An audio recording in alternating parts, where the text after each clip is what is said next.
Situasi yang kita alami dalam berkehidupan saat ini adalah situasi yang tidak sama dengan keadaan dan kondisi kehidupan di masa Nabi Shallallahu Alaihi Wasallam. Dulu di zaman Nabi belum ada dan tidak ada media sosial. Sekarang ada. Zaman Nabi nggak ada sepeda, sekarang ada. Apalagi kereta, apalagi pesawat. Tapi ibu tidak boleh lupakan, karena Nabi ini adalah sosok istimewa utusan Allah, yang tugas pokoknya menyampaikan panduan berkehidupan pada umat terakhir yang menjalani hidup di muka bumi sampai kehidupan ini selesai.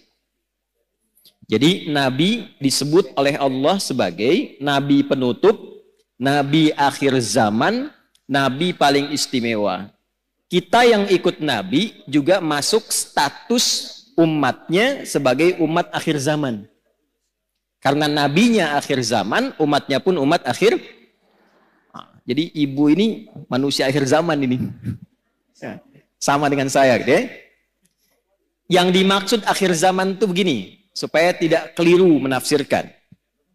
Akhir zaman itu maksudnya periode masa hidup manusia sampai akhirnya kehidupan. Sampai selesai kehidupan di bumi ini. Jadi dari masa Nabi sampai akhir kehidupan yang kita belum tahu kapan, itu maksudnya yang disebut dengan akhir zaman.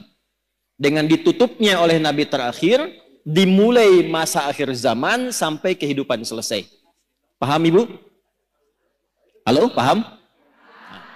Jadi jangan selalu diartikan kalau bicara akhir zaman, besok kiamat misalnya. Ya? Nah, akhir zaman itu dari mulai Nabi diutus sampai terjadi kiamat. Itu akhir, puncaknya terjadi apa? Kiamat. Nah, yang penting bagi kita belajar itu, ini yang jarang dikupas, jarang dibahas. Nabi itu karena tugasnya oleh Allah ditetapkan sebagai penjelas, pembimbing, penerang, maka di antara yang beliau jelaskan itu bukan hanya hukum fikih tentang cara sholat, cara kita baca Al-Quran, cara zakat, umrah, haji, puasa, tapi juga beliau dituntun, dibimbing oleh Allah untuk menerangkan keadaan di setiap perpindahan zaman sampai akhirnya. Misal, Nabi pernah komen begini dalam sabdanya. Kalau beliau sudah komen, kita langsung subscribe aja ya, sama like, gak usah ikut komen lagi. Khairul qarni, era terbaik itu kata Nabi, eraku. Kemudian era setelahku, sahabat. Kemudian era setelah itu, tabi'in. Jadi ada era Nabi, era sahabat, era tabi'in, kemudian yang dekat ke tabi'in.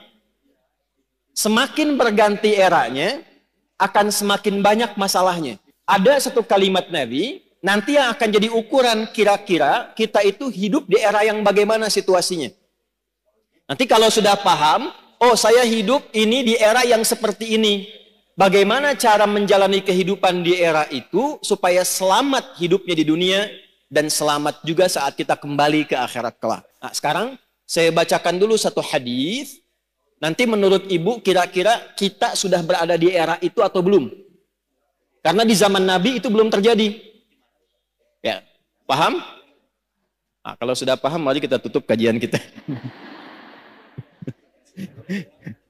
Tenang ya Bu ya. Ya.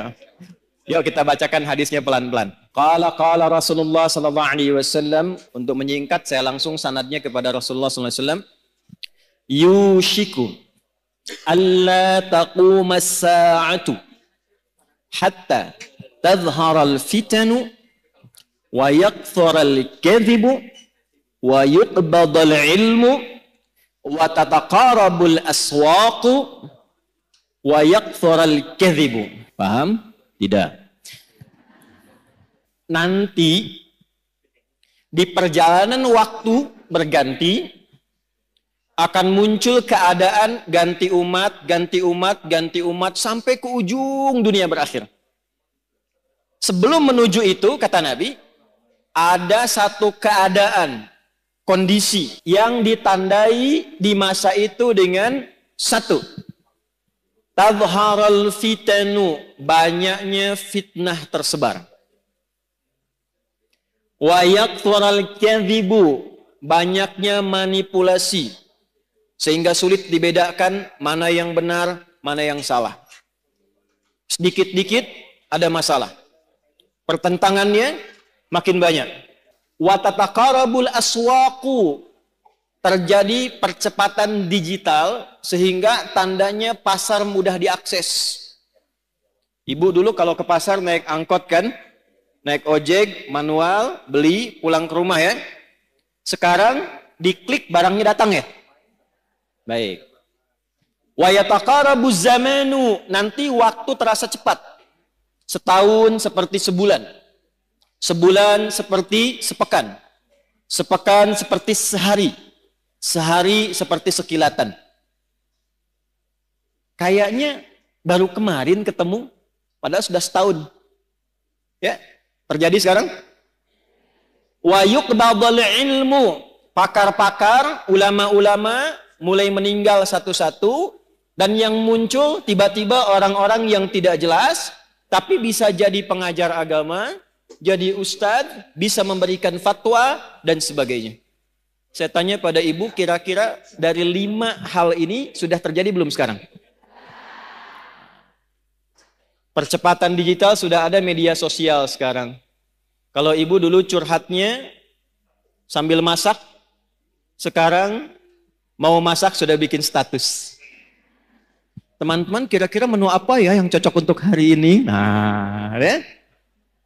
Nah, ternyata ketika era itu muncul, masalahnya makin banyak. Jadi penipuannya sekarang bukan hanya offline, bisa jadi online. Sekarang pertanyaannya, ketika masalahnya makin banyak, pertentangannya makin rumit, kadang sulit dibedakan mana yang asli, mana yang palsu. Bagaimana cara kita selamat melewati masa itu, sehingga apapun tugas yang kita jalani dalam kehidupan. Ibu sebagai, istri, sebagai ibu rumah tangga, mungkin juga berkarir dan sebagainya. Bagaimana menjalani pekerjaan dengan selamat dan kembali kepada Allah dengan bahagia dan mendapatkan rahmat Allah Subhanahu wa ta'ala.